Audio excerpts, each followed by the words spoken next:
There's an old saying that to err is human. But in fact, that's not true. Because the part of your mind that analyzes information to make decisions and solve problems is actually incapable of error. Think of your analytical mind as a computing machine. But it's not just any computer. It's a perfect computer. It never makes a mistake. Your very survival depends upon it always being right. But its solutions are only as good as the data that it computes with. When the reactive mind enters hidden, irrational information into your calculations, you compute or react in an irrational or aberrated manner. The word aberration means a departure from rational thought or behavior. Basically, it means to err, to make mistakes. Oh my God, please don't throw that! Please, please don't throw my guitar for that! My God! Why did you throw my guitar for that? Your analytical mind doesn't know its calculations are being corrupted by this irrational data. In fact, it doesn't even know the data exists.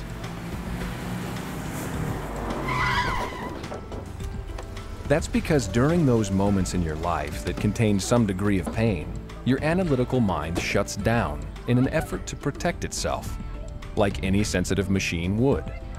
At that point, your reactive mind immediately takes over and starts recording. This is a cruder, more rugged part of the mind, constructed to withstand the shock of pain. But these incidents aren't memories as we think of them. The experiences recorded in the reactive mind are called engrams. They're like movies, except they contain all your perceptions: sight, sound, Are you okay? smell, taste, and sensation, including everything people are saying around you during the incident. Came out of nowhere! Engrams are complete recordings, down to the last accurate detail, of every perception present in a moment of pain and unconsciousness.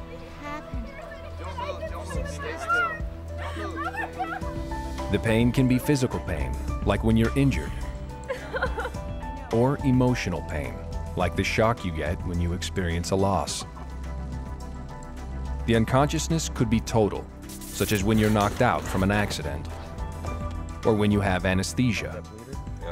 Or it could be times when your awareness is dulled, such as when you're sick, injured, or when your body is poisoned, such as with alcohol or drugs. Stop! Keep going! Now let's take another look at the example of getting sick from eating tainted food, which acts as a poison to your body. It's an engram. When you later find yourself in a situation that is in some way similar to an engram stored in your reactive mind tries to get you to avoid the same painful thing from happening to you again. But it does so in a very crude and irrational way. That's because your reactive mind doesn't think the same way your analytical mind does. Your analytical mind thinks rationally. It compares things and sees the differences between them. For example, if you were asked to organize these blocks by shape and color, your analytical mind would have no problem. That's because it sees the differences between them. It thinks in differences. This is analytical thought.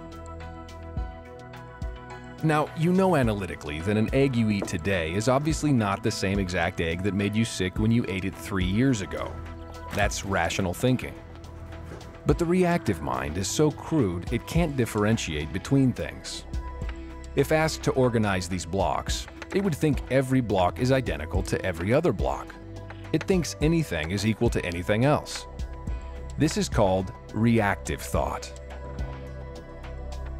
To the reactive mind, if a bad egg once made you very ill, all eggs you eat after that will also make you ill.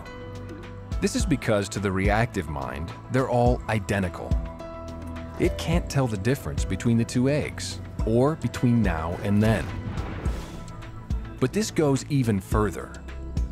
To the reactive mind, any piece of information in a specific engram is identical to every other piece of information in the same experience.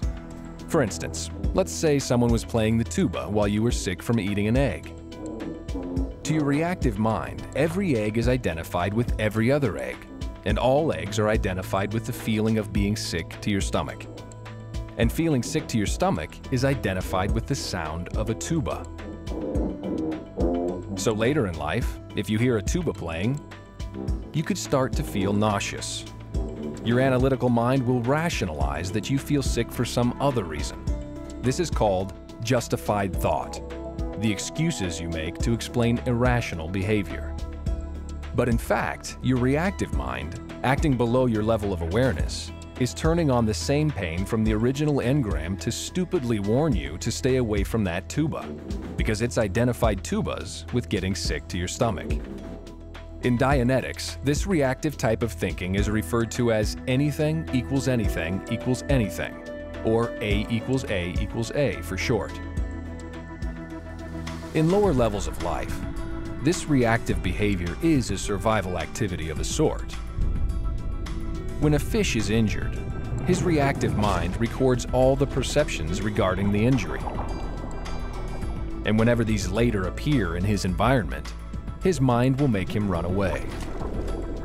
But in a human being, this survival mechanism has long outlived its usefulness, but it's still there. What if it's not merely an egg that you're being irrationally warned against? What if it's someone you know?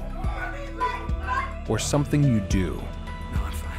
Or something you want to achieve? Your reactive mind operates solely on a stimulus-response basis. It's attempting to aid your survival, but its wild errors are actually just suppressing your efforts to survive.